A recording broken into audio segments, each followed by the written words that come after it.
Olá, estudante! Seguindo com a nossa semana de acolhimento do ciclo 5, eu quero lembrar que o novo PET já está disponível no site estudeemcasa.educação.mg.gov.br. Não deixe de fazer o download e conferir o que vem por aí. Mas antes disso, nós vamos relembrar os principais temas do ciclo 4. Quem está aqui conosco hoje é a professora Leonora Campos. Seja muito bem-vinda, professora Obrigada, Leonora. Cláudia. Conte para nós o que você preparou para a nossa aula de hoje.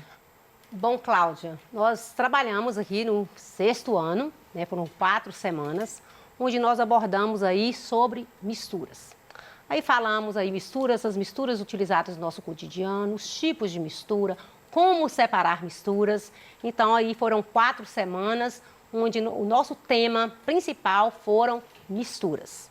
E hoje, lógico, baseado aí dentro das atividades que você já está estudando aí do PET, a gente trouxe algumas atividades para a gente comentar, para a gente dialogar com você e com certeza você aprender mais. Porque o objetivo do acolhimento é a gente fazer uma retomada de todos os assuntos trabalhados e trazer essas atividades do PET para sanar aí as suas dúvidas. Então, na página 30 do PET, tem aí, liste 3 misturas homogêneas e 3 misturas heterogêneas que você conhece, com base nos conhecimentos científicos estudados. Em seguida, identifique quantas fases cada uma das misturas heterogêneas apresenta. Primeiro, vamos retomar aqui o que é mistura homogênea e heterogênea. A mistura homogênea é aquela que você não consegue identificar as substâncias misturadas. Elas geralmente apresentam uma fase, enquanto as substâncias heterogêneas são aquelas que você consegue ver as substâncias misturadas, apresentam 2 ou mais fases. Então, temos aí como exemplo a homogênea água e sal, água, açúcar, água e vinagre, que apresentam uma fase. Fizemos todas essas misturas aqui, viu, Cláudia? Nas nossas aulas. E heterogênea, nós tivemos aí a água e o óleo, a água, areia, feijão e arroz, que apresentam 2 fases. Número 2, nós trouxemos aqui essa atividade que também está na página 30 do seu PET. Água dita potável, que é filtrada ou vem de uma nascente, possui diversos sais minerais dissolvidos. Nesse caso, a água pode ser classificada como uma substância pura ou uma solução. Justifique sua resposta. Falamos aqui que uma substância só é considerada pura quando ela apresenta só um tipo de molécula. Quando ela apresenta uma substância, tem várias moléculas ali envolvidas, nós vamos falar que é uma mistura. Então, a água potável é uma mistura, porque possui uma mistura de outra substância, como sais minerais dissolvidos nela. A questão 3 traz para a gente aí, também está no PET, aí na página 30, como você classificaria o ar atmosférico? Falamos aqui que o ar atmosférico, ele é uma mistura. Por quê? Porque nesse ar que você respira, você tem aí oxigênio, nitrogênio, gás carbônico, ozônio, várias substâncias. Inclusive, aí a gente pode encontrar aí poeira, gases tóxicos, no próprio ar. Então, é uma mistura de substâncias. Então, pesquise os componentes do ar, desenhe um esquema usando bolinhas para representar os gases que compõem. Não esqueça da legenda. Então, aí pediu para você, aí no PET, na página 30, para você fazer uma legenda aí, fazendo a composição do ar e legendar essa composição. Então, aí você viu que existe aí uma porcentagem de nitrogênio na natureza, que é 78%, e existe aí 21% de oxigênio, e os demais gases, que é apenas aí 1%. Então, você observa que na natureza o gás mais abundante é o nitrogênio. E depois aí a gente percebe a presença do oxigênio. Então, estaria para você também fazer a legenda que você quisesse. Número 4. Pediu aí para você esquematize, por meio de um desenho, um copo com água, areia e óleo, indicando as fases da mistura. Tentei trazer essa imagem para você identificar, porque nós fizemos essa mistura aqui na aula. Nós colocamos areia, óleo e água. E você percebeu que existia 3 fases nessa mistura. Então, nesse caso aí, está aqui a imagem também com 3 fases, mostrando o óleo, água e areia. É uma mistura heterogênea porque você consegue perceber as substâncias envolvidas. Ainda nessa mesma questão, pede aí quantas unidades estruturais, quer dizer, moléculas, estão contidas no frasco ao lado. A substância é pura? Justifique. Então, se você for olhar aí, cada conjuntinho desse aí, de 2 bolinhas, é uma molécula. Fizemos aqui na nossa aula várias demonstrações aí de moléculas através da massinha de modelar, você lembra? Então, aí, existe aí 7 moléculas presentes no copo que contém uma substância pura. Por quê? Porque só tem um tipo de molécula nesse copo. Se tivesse outro tipo de moléculas, ela não seria pura. Na semana 2, nós trabalhamos aí os tipos de mistura. Misturas homogêneas, heterogêneas. Então, a gente ainda continuou com o assunto de misturas. A questão 1 do PET pede para a gente o seguinte: qual a importância dos métodos de separação para a sociedade? Na verdade, a gente trabalhou as misturas homogêneas, heterogêneas, como que separa essas misturas, quais os métodos mais adequados. E os métodos de separação de mistura, ela tem um objetivo aí de separar substâncias diferentes, ou seja, separar os componentes de uma mistura. É muito importante esse processo de separação, que a gente fez aqui vários tipos de separação de misturas, e é fundamental que a gente, até para produção de medicamentos, de alimentos, é necessário ocorrer essa separação de misturas.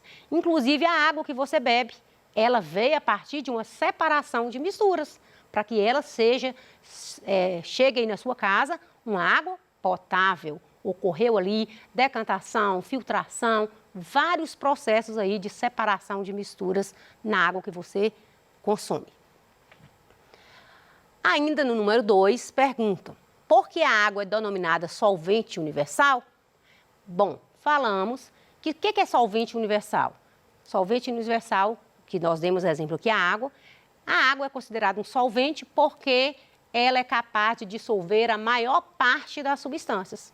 Aí a gente trouxe aí açúcar, dissolvemos na água, o sal dissolvemos na água, o vinagre dissolvemos, o álcool, e trouxemos várias misturas para mostrar para você que as misturas, existe aí essa propriedade da água de ser considerada solvente universal pela capacidade de dissolução de uma substância. Também está na página 33 do seu PET. A número 3, cite uma vantagem da destilação simples em relação à evaporação na separação de misturas. A gente conversou muito aqui sobre esse processo de evaporação, que ocorre muito, que a gente falou aqui das salinas, que é da água com sal. Se você pegar água com sal, colocar aí no fogão da sua casa, numa panela, você vai perceber que a água evapora e o sal vai ficar retido. Então, da mesma forma, acontece aí no processo de separação para produzir o sal de cozinha. Mas eu só consigo aí separar o sal no processo aí de evaporação. Mas existe um outro método, que é o método de destilação simples, que é utilizado para separar os componentes de uma mistura homogênea, no caso aí a água e sal, por exemplo, formado por um componente sólido, que é o sal, o líquido, que é a água. Então, pelo processo de destilação simples, eu separo água e sal, que também é através de equipamentos. Para extrair o sal de cozinha, utiliza o processo de evaporação. Conversamos muito sobre isso aqui, que está na página 33. Um dos métodos de separação do sal de cozinha da água do mar é feito em salinas, comuns em diversos estados da região Nordeste. A água do mar é colocada em grandes recipientes de pequena profundidade, construídos na areia. Com a água do sol e dos ventos que são intensos nessa região, ocorre um processo físico de separação em que o sal de cozinha e outros componentes sólidos vão se depositando no fundo dos tanques. Isso aí é muito comum nas salinas acontecerem. Com base no texto acima, responda: qual é o nome do processo físico que auxilia na separação do sal de cozinha e a água? Então, o processo aí, nós já falamos que é o processo de evaporação. Passagem da água do estado líquido para gasoso. E aí vai ficar o sal. Quais são os pré-requisitos necessários da região para que o sal possa ser separado? Primeiro tem que ter água, sol, vento e água do mar, que contém sal, para extrair o sal. Está na página 34 também do seu PET. Com base no texto acima, você vai responder: que outro método pode ser utilizado para a separação de sal e água nesses casos? Então, nós falamos que a destilação para separar a água e o sal, ou a evaporação para obter somente o sal. Falei com você que quando você coloca uma água para ferver, né, seja com açúcar, seja com sal, aquela água bate na tampa e forma aquelas gotículas de água. Aquela água ali é uma separação, porque ela é uma água destilada, ela só tem H2O. Só hidrogênio e oxigênio. Está na página 34 também do seu PET. Na semana 3, nós abordamos aí, continuamos ainda a falar sobre separação de misturas. Aí a gente trouxe aqui vários exemplos de como separar misturas. Às vezes até exemplos práticos, simples, que sua mãe utiliza aí na sua casa. Leia o texto a seguir e faça o que se pede. Então vamos pensar aí no petróleo. O petróleo é formado por uma mistura complexa de componentes, porém não existe nenhum método capaz de separar cada um desses componentes. Por isso, essa separação ocorre em frações, ou seja, uma mistura complexa é separada em misturas mais simples e formada por menos componentes. Letra A. Na imagem a seguir, está representado o processo de separação do petróleo em misturas com número de componentes. Está aqui a imagem, está na página 37 do seu PET.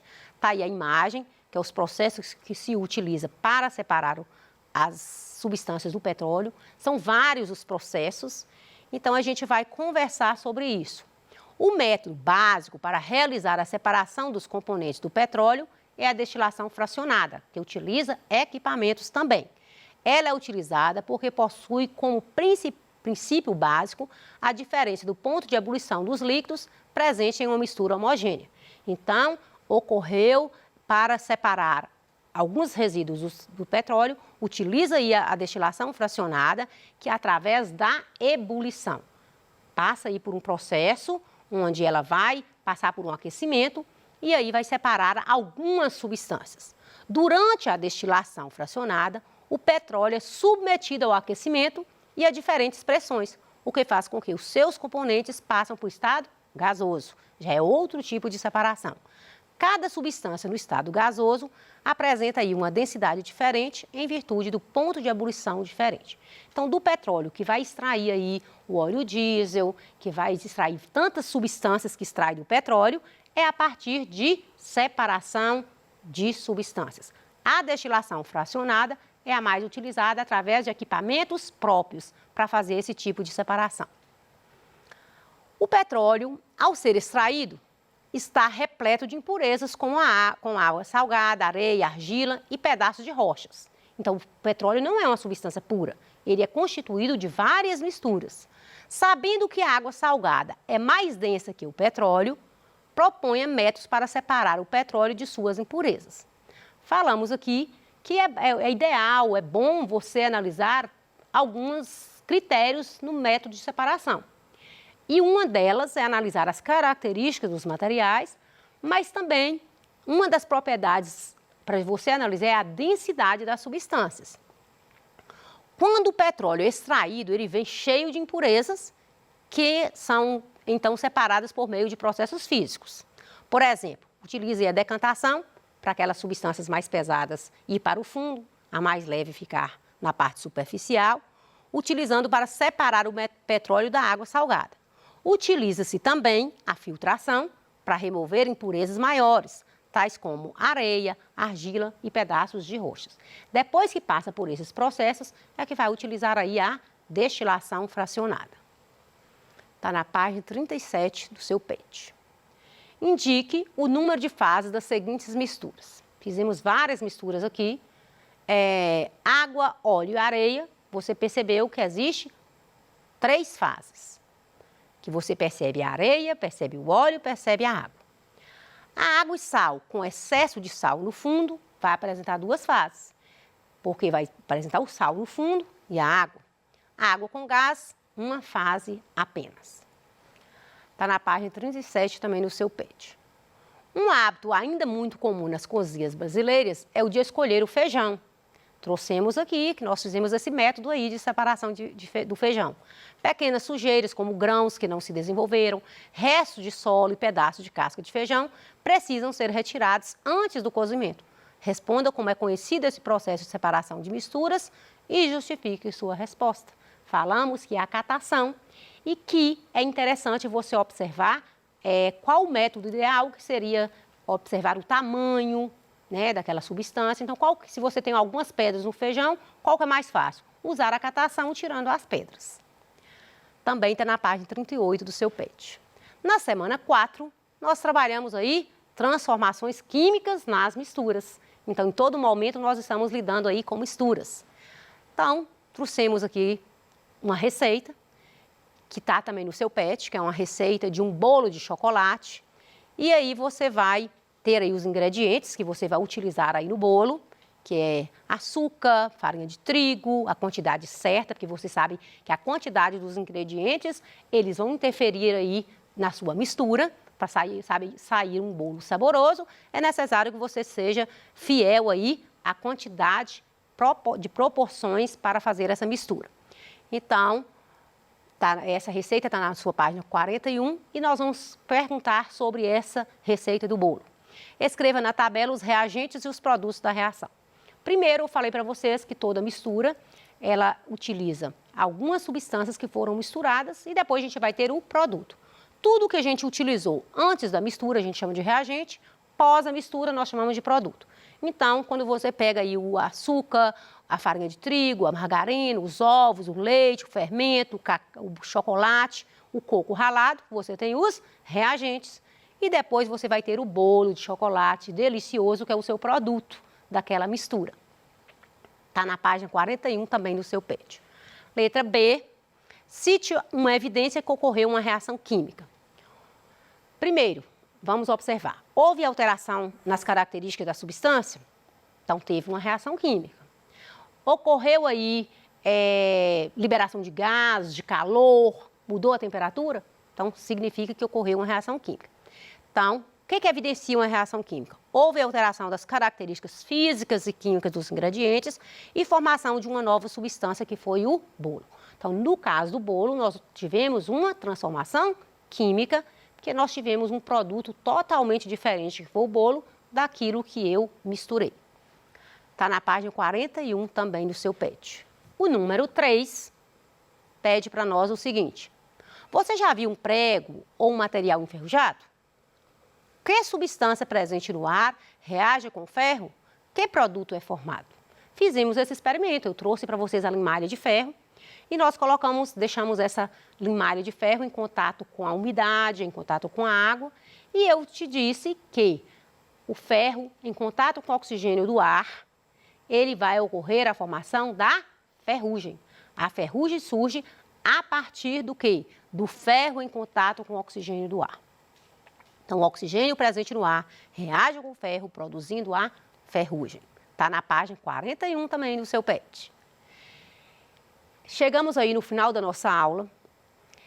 Hoje nós abordamos aí, fizemos uma retomada de todos esses assuntos das aulas anteriores, tanto da semana 1, 2, 3 e 4. Você percebeu que nós em todo momento trabalhamos com misturas.